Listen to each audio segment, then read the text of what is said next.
Bismillahirrahmanirrahim. Assalamualaikum warahmatullahi wabarakatuh. Alhamdulillahi rabbil alamin.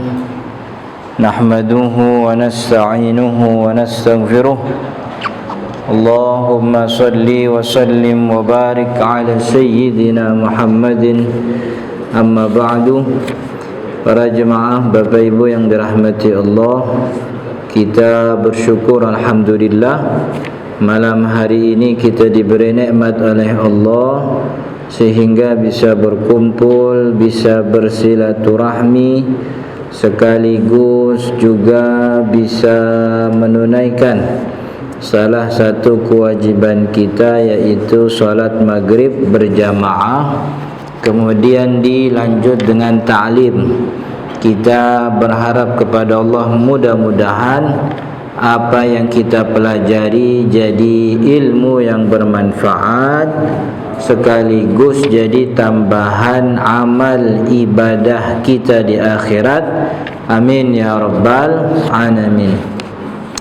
Para jemaah yang dirahmati Allah, di pertemuan yang lalu kita membahas tentang apa itu qashar. Jadi tentang qashar salat termasuk syarat-syaratnya. Di antara syarat qashar salat itu adalah ayyakuna safaruhu marhalataini. Perjalanannya harus perjalanan yang jaraknya dua marhalah. Dua marhalah itu perjalanan sehari semalam. Kalau sehari semalam itu naik kendaraan unta, jaraknya 16 farsakh. 16 farsakh itu kalau dikonversi kira-kira 89 km.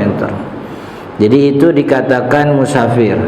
Maka kalau belum nyampai 89 km itu bukan musafir, maka tidak perlu mengqashar salat. Nah, ini memang kekurangan di antara kita. Jadi orang muslim nih banyak yang mengambil keringanan qashar padahal bukan orang yang dapat keringanan itu. Tapi ada orang yang dapat keringanan enggak ngambil keringanan itu, begitu. Jadi yang satu kepedean, yang satu kurang pede gitu. Boleh qashar apa enggak? Jadi safar itu 89. Maka kalau kita jalan-jalan ke puncak, apalagi ke puncak, kalau dari sini ini enggak nyampe 40 kilo juga enggak nyampe tuh. Dari Jonggol kan ya. Itu belum masuk dalam kategori musafir. Jadi musafir 89. Konversi 89 itu disebutkan oleh Dr. Wahbah Az-Zuhairi. Sebenarnya sih 88, sekian begitu, tapi dibulatkan jadi 89 km. Kemudian ayyakuna mubahan. Ini kita masih review murajaah pelajaran bulan lalu. Yang kedua, safarnya safar yang mubah. Safar dengan tujuan yang minimal boleh, apalagi kalau ibadah. Jadi kalau safarnya safar maksiat nggak boleh. Kalau safarnya mubah, contoh safar mubah tuh ya jalan-jalan, kemudian kalau anak sekarang nyebutnya healing kan ya gitu.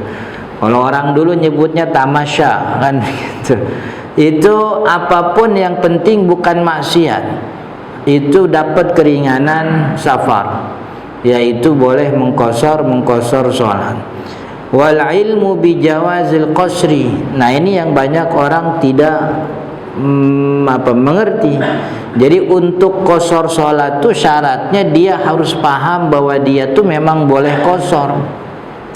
Artinya harus ada ilmun sabiqun, harus ada ilmu terlebih dahulu sebelumnya yang dia tahu bahwa dengan perjalanan seperti ini nih saya boleh qashar gitu.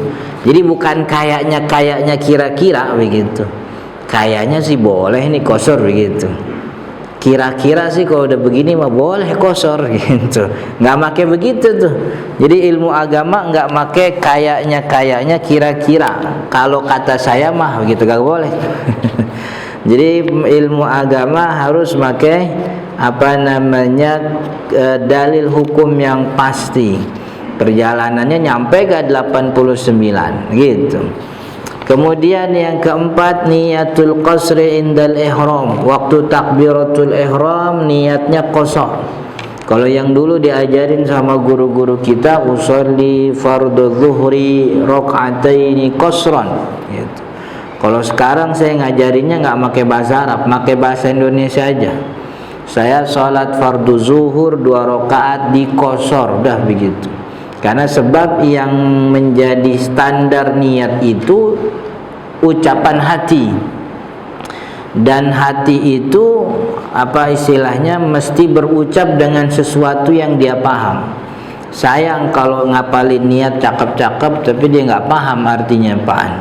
Usolli fardhu zuhri raka'ataini qasran majmu'an ilaihil asri, tapi dia nggak paham, sayang. Jadi memang penting niatnya, karena niat itu bukan kayak bacaan Al-Fatihah. Kalau Al-Fatihah kan nggak boleh diganti tuh. Jadi nggak boleh kita kagak paham Ustaz Al-Fatihah kita baca terjemahannya juga kagak boleh. Itu ta'abbudi namanya, dogmatis. Emang aturannya begitu kalau kita sholat baca surat Al-Fatihah. Sedangkan niat itu bukan bacaan. Niat itu pemberian maksud atas pekerjaan seketika ketika mengerjakan pekerjaan tersebut, adanya di dalam hati. Maka yang diucapkan dalam hati itu yang jadi standar. Wa dawamu wa antakuna salatu rubaiyah. Salatnya adalah salat 4 rakaat. Jadi yang dikosor 4 rakaat jadi 2, itu salat 4 rakaat. Salat yang 3 rakaat maghrib nggak bisa dikosor gitu. Sebab kalau maghrib dikosor jadinya 1,5. 1,5 tuh bingung assalamualaikumnya pas berdiri apa ruku apa i'tidal tuh gitu. Jadi itu yang ke-5.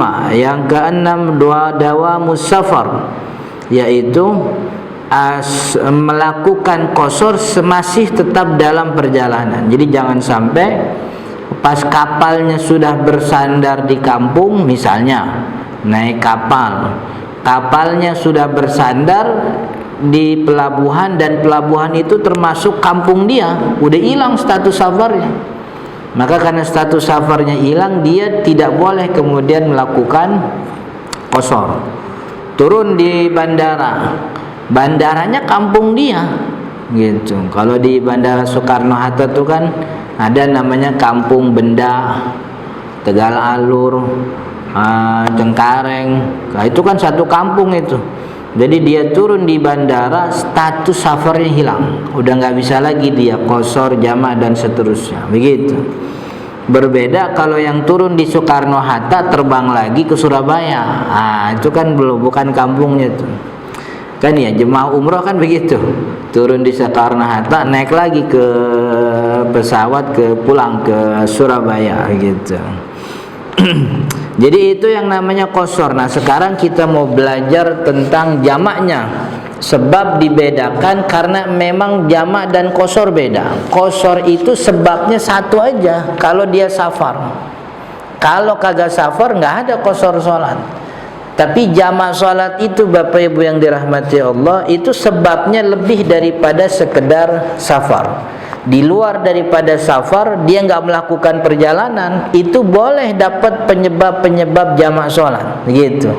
Makanya kemarin kita bilang, kalau orang udah boleh qasar pasti boleh jamak. Tapi kalau orang boleh jamak belum tentu boleh qasar. Sebab penyebab bolehnya orang jamak sholat itu berbeda dengan penyebab orang boleh qasar sholat. Qasar sholat sebabnya safar, dah gitu aja.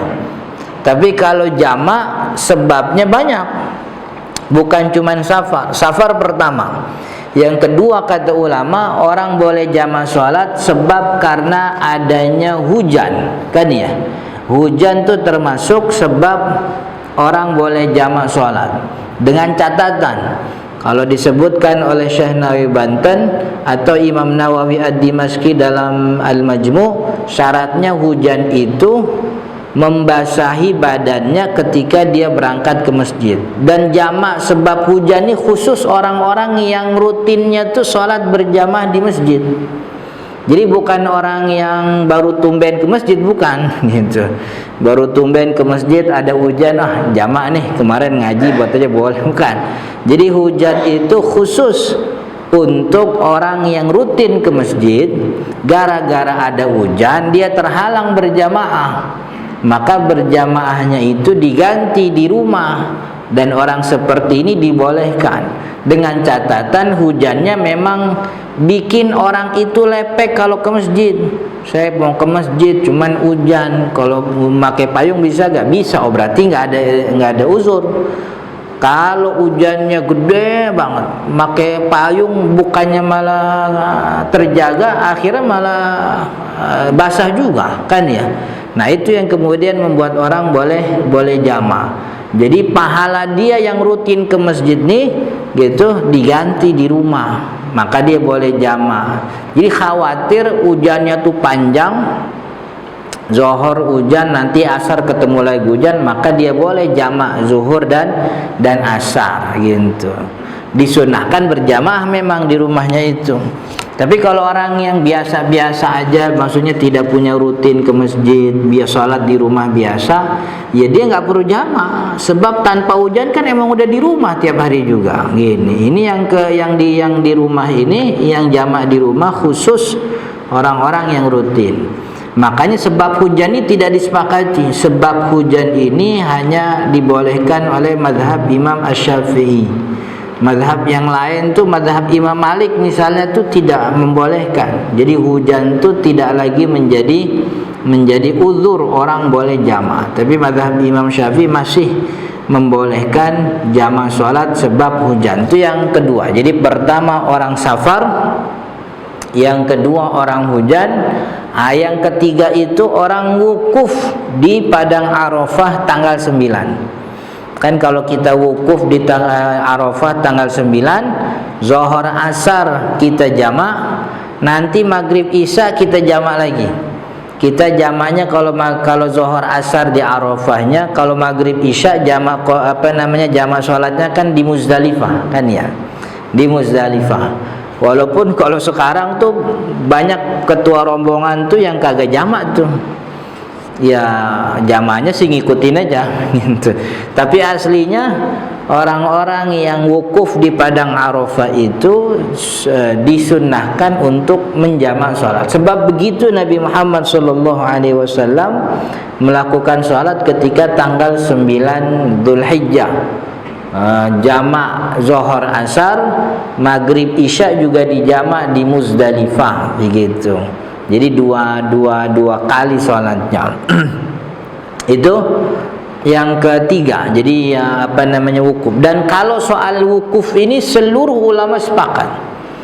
Artinya tidak ada yang nggak boleh. Kalau nggak, semua sepakat wukuf di Padang Arafah, kemudian habis itu dia ke Muzdalifah sebelum akhirnya ke Mina, itu menjadi sebab dibolehkan jamak sholat. Bahkan ada Imam Abi Hanifah namanya. Imam Abu Hanifah tuh bilang satu-satunya kondisi orang boleh jamak tuh cuman di Arafah itu aja, di Arafah sama Muzdalifah. Selain dua tempat itu nggak ada orang boleh jamak. Jadi bagi Imam Abi Hanifah ini musafir nggak boleh jamak. Kemudian apalagi hujan nggak boleh jamak, sakit nggak boleh jamak. Kata Imam Abi Hanifah, jamak itu yang benar adanya jamak cuman ada di Arafah dan Muzdalifah. Sebab itu riwayat yang pasti kepada kita datangnya tentang jamak sholatnya Nabi gitu. Kalau ada riwayat Nabi Muhammad pernah jamak gara-gara hujan, Nabi Muhammad pernah jamak gara-gara peperangan dan sebagainya, kata Imam Abi Hanifah itu bukan jamak sholat mengerjakan dua sholat dalam satu waktu.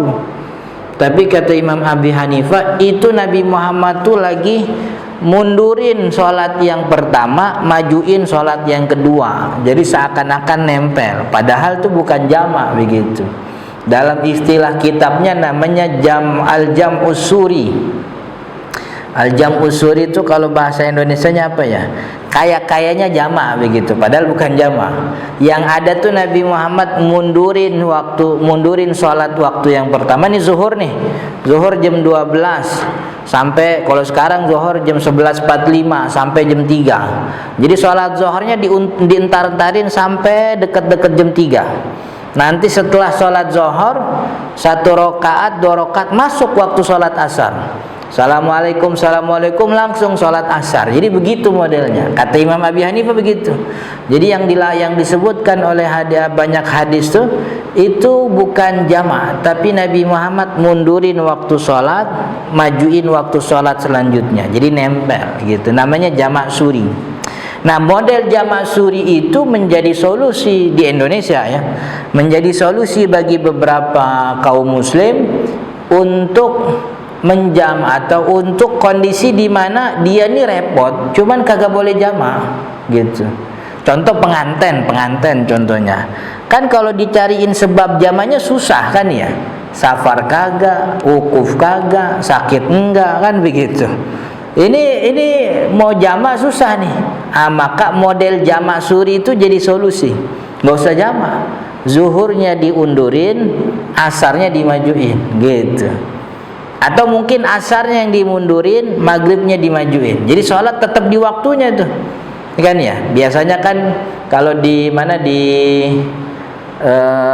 kondangan tuh, zohor belum ada undangan tuh ya. Biasanya zohor sholatlah kayak biasa. Habis itu dia pakai make up.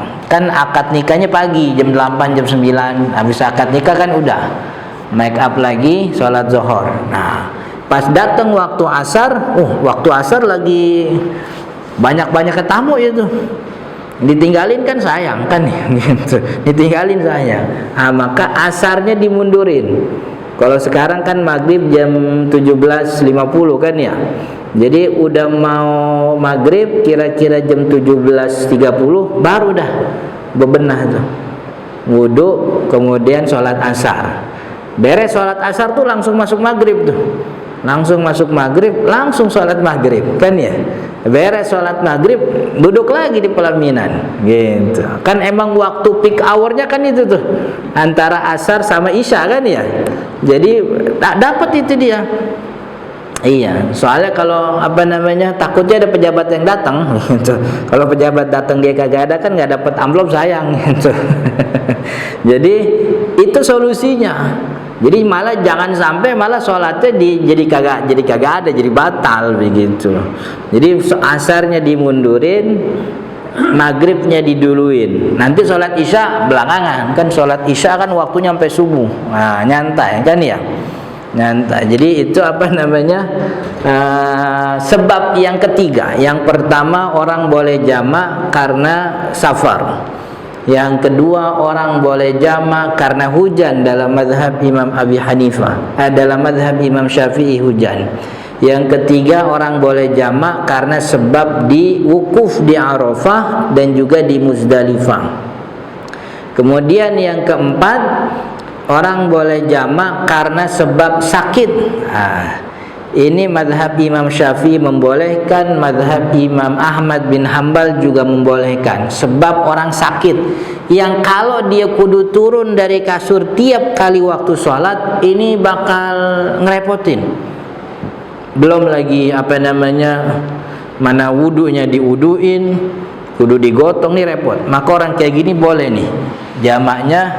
Bahkan kata Imam An-Nawawi termasuk daimul hadas. Daimul hadas itu orang yang beser, terus-terusan kencing, terus-terusan Ini kalau tiap sholat kudu tiap waktu sholatnya di waktunya, kesian anaknya kan gitu. Anaknya kan gotongin mulu. Dianya sih nggak kenapa-napa, anaknya repot gitu. Maka jamak aja. Cuman karena orang ini daimul hadasnya nggak berhenti, setiap datang waktu zuhur, udah jamak aja Pak, zuhur asar.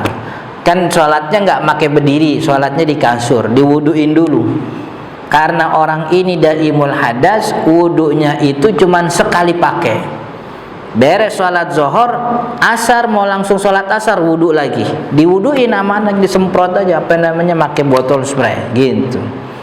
Jadi orang yang sakit boleh jamaah itu. Kata Syekh Nawawi Banten begitu, daimul hadas, terus-terusan. Cuman yang namanya daimul hadas tadi, daimul hadas itu orang yang hadasnya enggak berhenti-berhenti, darah terus-terusan keluar, perempuan. Kalau ada orang tua yang pakai kateter, kencingnya tidak terjaga, nya juga tidak terjaga, pakai pampers, nih orang kayak gini boleh dijamak. Nah, cuman wudunya sekali pakai, beres wudu langsung sholat zuhur, pengen sholat asar, wudu dulu, wudu lagi. Niatnya juga listibahati sholat, bukan lirafil hadas, sebab dia nggak ngangkat hadas. Wudunya kan biar boleh sholat doang, begitu. Itu pandangan Imam Nawawi, pandangan mazhab Imam Syafi'i dan juga Imam Ahmad. Sakit termasuk kebolehan orang untuk menjama sholat. Nah, yang kelima ini darurat. Jadi pertama safar, yang kedua hujan, yang ketiga wukuf, yang keempat sakit, yang kelima ini darurat. Darurat itu keadaan mendesak gitu. Nah, ini sebahagian ulama termasuk mazhab Imam Syafi'i membolehkan. Cuman keadaan terdesaknya ini tidak boleh terulang. Jadi untuk sesuatu yang terulang selalu, itu udah tidak lagi termasuk darurat. Darurat itu mutor itu terdesak itu tidak boleh kejadian ini terulang-ulang lagi. Kalau terulang-ulang lagi bukan terdesak, itu namanya rutinitas, itu nggak jadi darurat, begitu. Jadi kan dulu Nabi Muhammad SAW dalam riwayat Imam Sayyidina Ibnu Abbas itu disebutkan, saya pernah melihat Nabi Muhammad, kata Sayyidina Ibnu Abbas, Nabi Muhammad SAW pernah menjamak sholat di Madinah bukan karena hujan, bukan karena peperangan, min ghairi khaufin wala matarin, tanpa hujan, tanpa ada perang, tanpa ketakutan, tanpa hujan Nabi Muhammad jamak. Maka ulama ini kalau bahasanya dikorek nih hadis, masa iya Nabi Muhammad jamak kagak pakai sebab acan-acan, kan gitu, kagak sebab. Akhirnya kalau pakai apa namanya kagak pakai sebab acan-acan, akhirnya orang jadi pada ngeremehin. Maka dicari itu, oh alasannya kan Nabi riwayat yang panjangnya, ketika Sayyidina Ibnu Abbas ditanya itu kenapa Nabi Muhammad begitu, kata Sayyidina Ibnu Abbas, alla yuhrija ummatahu, Nabi Muhammad kagak pengen ngerepotin umatnya. Oh, berarti kondisi Nabi Muhammad menjamak yang disebutkan tanpa hujan, tanpa peperangan, itu gunanya untuk mengangkat kerepotan, mengangkat kesusahan. Artinya dalam keadaan yang repot, susah, orang boleh jamak, begitu. Cuman ini tidak boleh terulang, karena kalau terulang udah nggak disebut repot lagi. Makanya macet itu bukan sebab orang menjamak sholat, sebab macet itu rutinitas. Kita udah hafal, nih pokoknya jam segini nih pasti macet. Emang udah begitu. Orang keluar kantor sembarang, 7 juta orang keluar kantor jam 5 semua kan ya gitu. Emang udah ininya. Jadi orang nggak punya alasan saya sholat di jamaah dah, jamaah isya sampai maghrib isya, nggak bisa. Sebab itu kemacetan rutinitas. Nabi Muhammad SAW yang disebutkan dalam hadis itu dipahami oleh ulama untuk sesuatu yang mendesak dan itu tidak terulang. Kayak dokter misalnya, udah siap sholat maghrib, tiba-tiba datang pasien emergency, kalau nggak ditangani ini bahaya nih gitu. Ini kan emergency, pasien datang tiba-tiba kan nggak pernah ketahuan jam berapa, dan itu tidak selalu begitu. Maka orang kayak gini nih apa namanya boleh untuk tidak sholat di waktunya, maksudnya menjamak sholat. Jadi ketika datang waktu maghrib, datang pasien, dia niat dalam hati, ntar ane jamak maghribnya di waktu isya, begitu. Jadi itu 5 sebab. Jadi yang kelima ini namanya darurat, bukan tanpa sebab, keterdesakan yang tidak terulang, tidak terulang rutin, gitu. Kayak semacam apa ya, misalnya ya kayak kondisi chaos waktu ada keributan atau ada kerusuhan, jam tiba-tiba terjadi demonstrasi. Waktu zuhur terjadi demonstrasi, dia nggak pernah tahu ini bakal sekeos ini. Akhirnya asar maghrib zuhurnya bingung mau nyari tempat sholat, nggak bisa.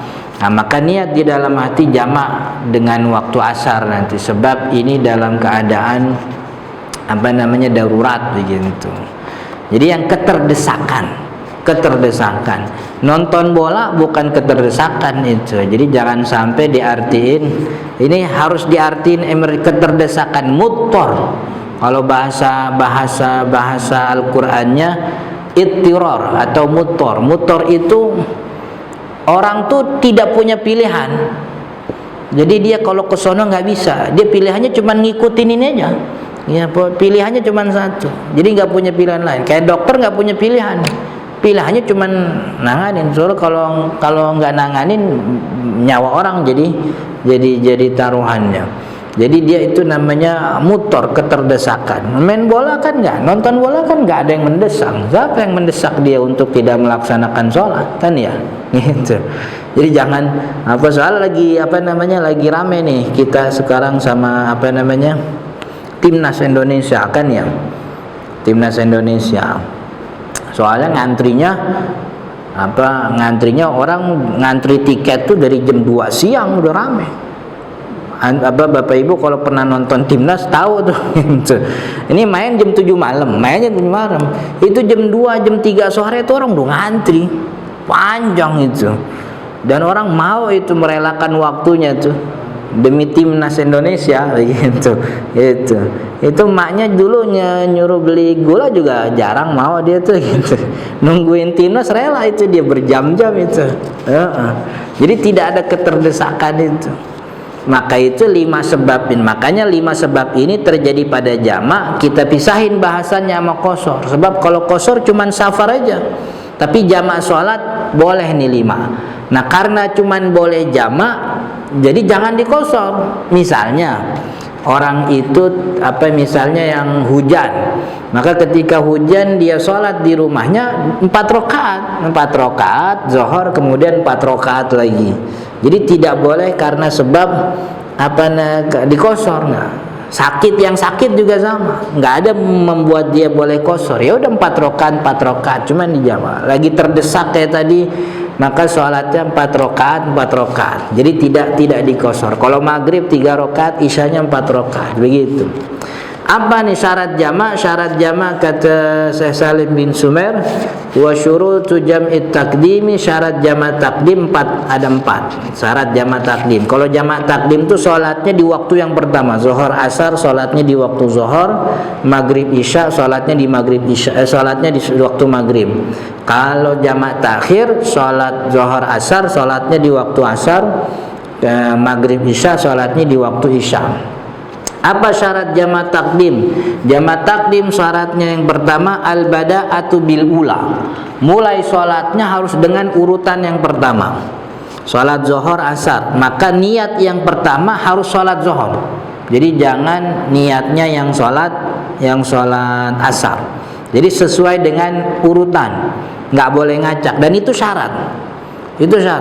Artinya kalau ada orang yang jamak nih, aneh kan udah boleh jamak nih, aneh jamak zuhur asar dah. Tapi untuk takbiratul ihram yang pertama niatnya malah asar, begitu. Maka sholatnya batal. Sebab syarat sholatnya tidak terpenuhi. Syarat sholat itu kan sholat di waktunya. Yang dia kerjain tuh bukan sholat zuhur, sebab ini waktu zuhur. Tapi kan saya boleh jamak, Ustaz. Iya boleh jamak takdim, tapi memang syarat jamak takdim harus sesuai dengan urutan. Jadi sholat yang pertama adalah sholat yang sesuai urutannya. Sholat zuhur dulu, baru kemudian sholat asar. Jadi tidak boleh dengan alasan karena saya boleh jamak berarti saya boleh aplus tuh waktunya. Nggak bisa ditukar. Jadi yang pertama zuhur, yang kedua asar, yang pertama maghrib, yang kedua isya, begitu. Wa niyatul jam'i fiha, ini yang sering kelewatan. melakukan berniat jamak fiha di dalam sholat itu, di dalam sholat yang dua-duanya, baik sholat sholat zuhurnya atau sholat asarnya. Jadi ketika dia sholat zuhur, kan sholat zuhur kan di waktunya, kalau jamak takdim, sholat zuhur kan di waktunya emang itu waktu zuhur, tapi tetap dia harus niatnya niat jamak, gitu. Saya kalau bahasa Arabnya musalli fardhu zuhri majmu'an ilaihil asri, begitu. Kalau susah bahasa Arab, bahasa Indonesia aja. Saya sholat fardu zuhur di jamak sama asar lillahi ta'ala, begitu.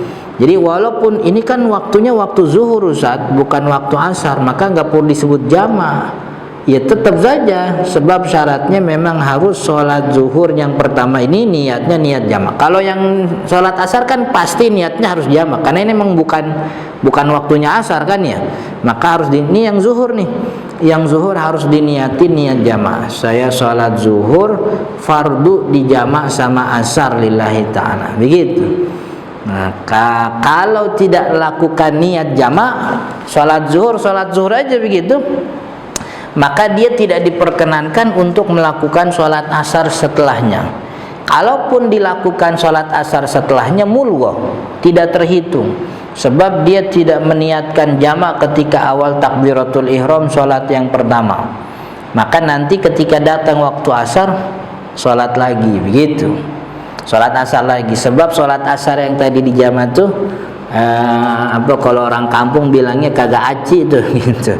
Niatnya harus dari sholat zuhurnya, dari sholat maghribnya harus niat jamak.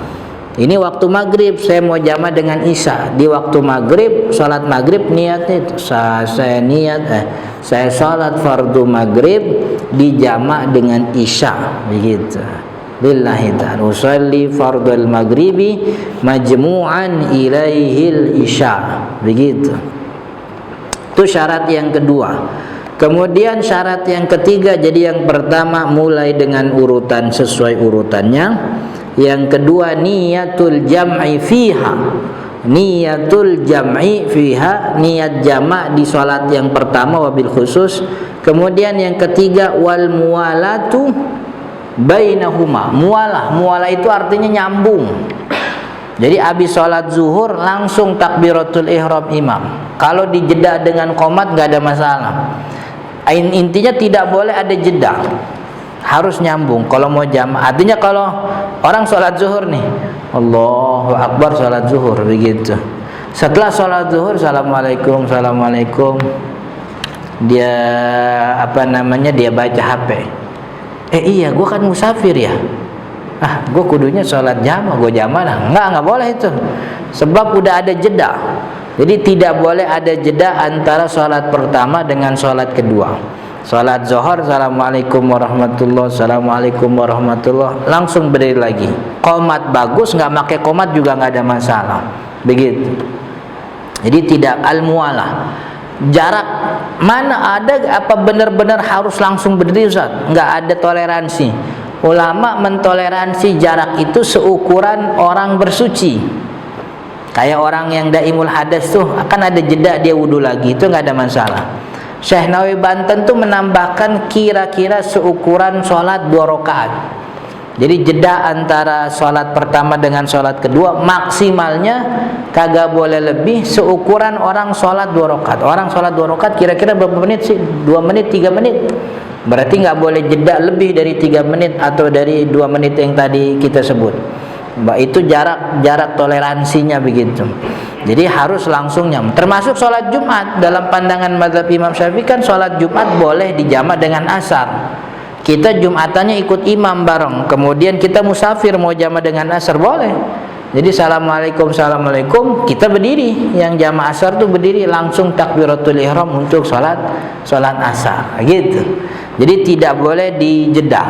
Maka kalau udah ada jedanya, assalamualaikum warahmatullah, assalamualaikum warahmatullah, karena emang lagi perjalanan capek, dia rebahan dulu, gitu. Dia rebahan, diguling-guling, udah lebih dari 10 menit dia baru tadi gue mau jamak itu, gue jamak setengah, nggak bisa udah. udah ketutupan nama guling-guling itu dia apa namanya jamaknya. Jadi harus dengan apa namanya al-muwalah, bersambung, tidak boleh ada jeda. Kemudian yang selanjutnya wadawamul uzri, masih di dalam perjalanan atau masih di dalam uzurnya. Tergantung uzurnya tadi apa tuh? Uzurnya tadi safar gara-gara apa? Gara-gara sakit. Di sholat yang apa namanya pertama dan kedua, setelah sholat yang kedua memang sakitnya masih ada. Atau tadi apa namanya sebabnya karena darurat, macam-macam. Jadi ini intinya masih di dalam kondisi seperti yang sholat pertama. Itu syarat jamak takdim seperti itu. Jadi pertama mulai sesuai urutan, kemudian niat jamak niat jamak di sholat yang pertama wabil khusus, yang ketiga bersambung, yang keempat dawamul uzri. Dan orang yang jamak sholat itu tidak harus, maksudnya dia diperkenankan bermakmum kepada yang tidak jamak. Jadi tidak ada masalah. Ada jamaah zuhur, kita niatnya mau jamak nih, kita makmum sama orang mukim zuhur, boleh nggak apa-apa gitu. Cuman kalau jumlah rakaat kita 2, itu jamaahnya 4, gimana Ustaz? Ya kalau begitu kita nunggu saja sampai rakaat ketiga biar assalamualaikumnya bareng. Kalau mau ikut dari rakaat pertama takbiratul ihram juga boleh. Cuman pas rakaat kedua kita memisahkan diri, assalamualaikum sendiri. Akhirnya kan diliatin orang tuh kan gitu. Lebih enak yang mana kira-kira gitu. Mau nungguin di rakaat ketiga apa ikut dari awal? Cuman rakaat kedua kita berhenti, duduk, misahin diri. Atau bisa jadi nggak misahin diri, duduk aja, nunggu sampai imam rakaat keempat duduk. Jadi salamnya bareng. Nah, pilihannya kagak ada yang enak tuh gitu. Bakal diliatin juga semua gitu. Maka pilihan paling enak nunggu aja sampai rakaat ketiga, kita ikut di rakaat ketiga, jadi 2 rakaat salamnya bareng. Wallahu taala alam. Insyaallah kita lanjut nanti habis azan. Silahkan untuk azan Isya terlebih dahulu.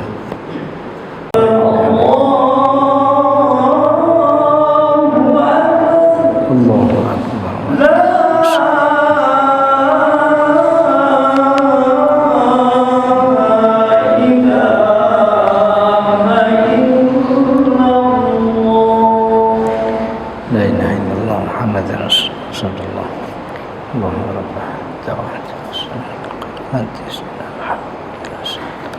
أشرف الدرجة العالية تنافي بعث المقام محمودا الكلمات إنك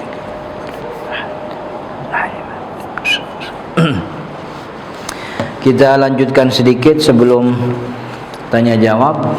Kalau jamak takdim tadi niatnya mulai dari urutan pertama, yang kedua niat jamak di sholat yang pertama wabil khusus, yang ketiga niat al-muwalah, tidak boleh ada jeda antara 2 sholat, yang keempat adanya uzur, masih tetap adanya uzur dalam pelaksanaan kedua sholat tersebut, uzurnya masih ada. Nah kemudian syarat jamak takhir. Kalau jamak takhir syaratnya cuma 2. Yang pertama niyatut takhir wa qad baqiya min waqtil ula ma yas'uha, melakukan niat untuk menjamak takhir sholat tersebut selama waktunya masih ada. Misalnya datang waktu sholat zuhur, kita udah niat ini sholat kita udah dari awal udah siap bahwa sholat zuhur kita mau jamak di waktu asar. Maka syaratnya di dalam hati kita mulai berazam ketika datang waktu sholat zuhur, atau setidaknya waktu zuhur masih ada. Setidaknya waktu zuhur masih ada, dia azam dalam hati, nanti saya sholat zuhur di waktu asar di jamak gitu. Jadi dalam hatinya kudu punya azam gitu, kudu punya azam. Jangan sampai sepanjang waktu sholat dia tidak ada azam di dalam hatinya, tiba-tiba datang waktu asar jamak aja begitu. Padahal syaratnya ada di azam, jadi harus dia berniat. Jadi datang kayak orang di perjalanan di umroh apa-apa, itu kita pesan, ini bapak ibu semua nanti jamaknya jamak takhir maghrib isya. Bapak ibu maghrib nih masih di pesawat, jadi jangan lupa nanti ketika datang waktu maghrib bapak ibu masih di pesawat, niat untuk menjamak maghribnya di waktu isya gitu. Jadi supaya syarat itu masih tetap ada. Kalau sepanjang waktu tidak punya azam di dalam hatinya untuk menunaikan sholat itu di waktu yang kedua, tidak ada azamnya, maka jatuhnya seperti meninggalkan kewajiban. Jadi sholat yang dikerjakan kemudian itu jadinya sholat qadha, bukan sholat jamak begitu. Itu syarat jamak takhir, yaitu melakukan niat atau azam untuk mengakhirkan sholat tersebut di waktu yang kedua pada waktu sholatnya masih ada. Zuhur jam 11.45 sampai jam 3, maka sepanjang waktu itu mesti ada niat untuk mentakhir sholat zuhur ke waktu asar. Jadi di dalam hatinya harus ada azam untuk mengakhirkan sholat tersebut. Wallahu ta'ala alam, mudah-mudahan bermanfaat. Kalau ada pertanyaan silahkan. Ada pertanyaan? Ya, salam.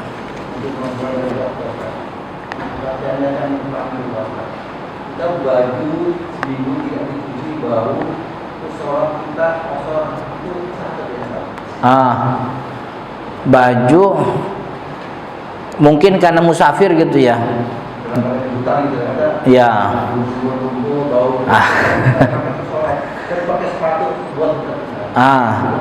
Jadi syarat sah sholat itu kan suci daripada najis, baik badan, baik pakaian atau tempat sholatnya.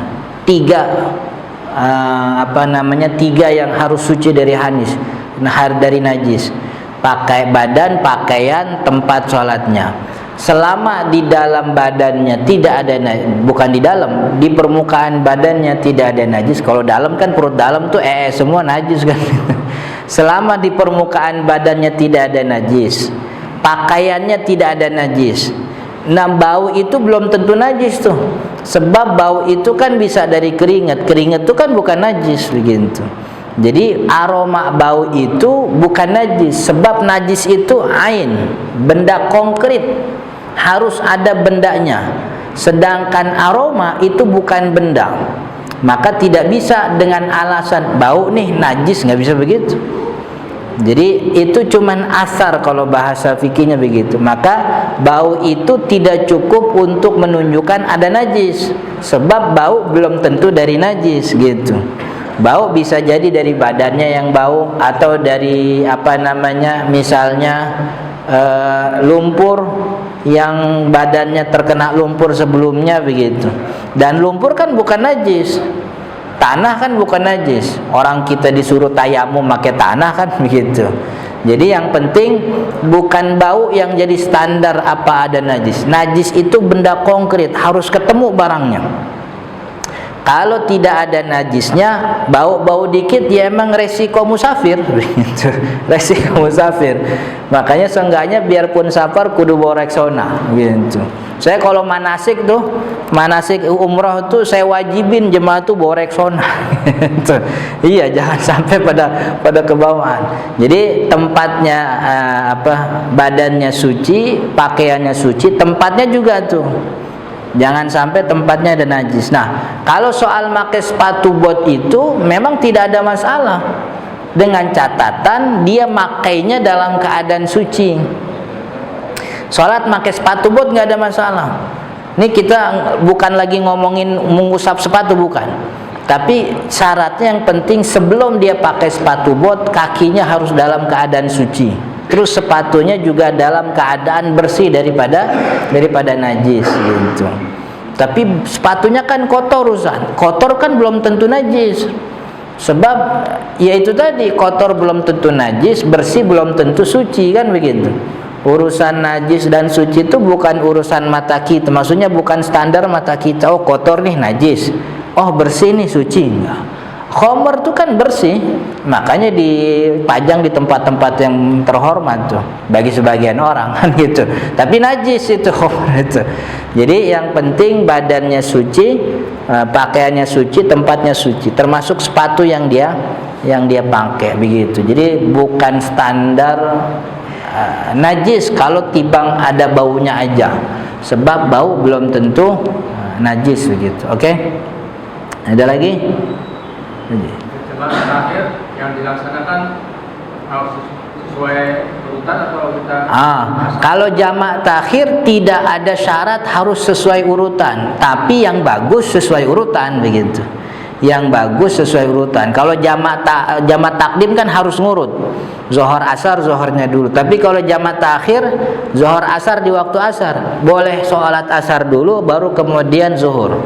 Tapi yang paling bagus disesuai urutan zuhur dan juga kemudian asar begitu. Jadi niatnya apa kan? Niatnya sama. Iya. Saya sholat fardu zuhur di jamak di asar begitu. Kalau sholat zuhurnya sholat asarnya saya niat saya sholat fardu asar di jamak dengan zuhur begitu. Sebenarnya sih nggak usah pakai dijamak dengan dijamak pokoknya dijamak aja udah cukup. Dijamak udah cukup, itu sudah menggugurkan syarat niat yang tadi gitu. Jadi tidak ada keharusan harus ngurut, cuma yang bagus harus ngurut. Dan memang yang bagus itu orang-orang yang jamak sholat bersama orang-orang yang jamak gitu. Bagusnya begitu. Jangan bermakmum, bukannya dilarang, tapi sebaiknya sholat bersama orang-orang yang sama-sama jamaah supaya tidak terjadi apa sih namanya tuh kebingungan gitu. Tidak terjadi kebingungan. Dan orang yang musafir itu kan biasanya singgah di rest area di masjid pinggir jalan. Dan kalau sholat di masjid pinggir jalan tuh tidak ada larangan untuk bikin jamaah kedua ketiga. Jadi yang ada larangan bikin jamaah kedua ketiga itu adalah masjid pemukiman yang jamaahnya tuh udah firm, itu aja jamaahnya gitu. Maka untuk bikin jamaah selanjutnya ini dikhawatirkan nih kalau bikin jemaah ini nanti ngerusak jumlah jemaah yang pertama kan begitu. Tapi kalau di masjid pinggir jalan, di masjid rest area itu depan ada jamaah, pojok kanan ada jamaah, nggak ada masalah. Jadi masjid pinggir jalan, masjid rest area tidak terkena larangan bikin jamaah berbilang. Ada 2, ada 3. Jadi kita nih serombongan ada 10. Kita sholat di pojokan berjamaah nggak ada masalah. Ya cuman kalau ngukur yang afdol ya ikut jamaah yang ada begitu. Yang afdol memang gitu. Cuman kalau kita minggir di pojok berjamaah khusus bersama kita yang jamaah dan qashar itu tidak ada masalah begitu. Oke?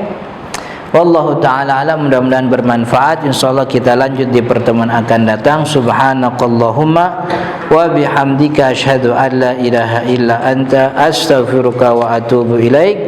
Hadanallahu wa iyyakum ajma'in. Assalamualaikum warahmatullahi wabarakatuh.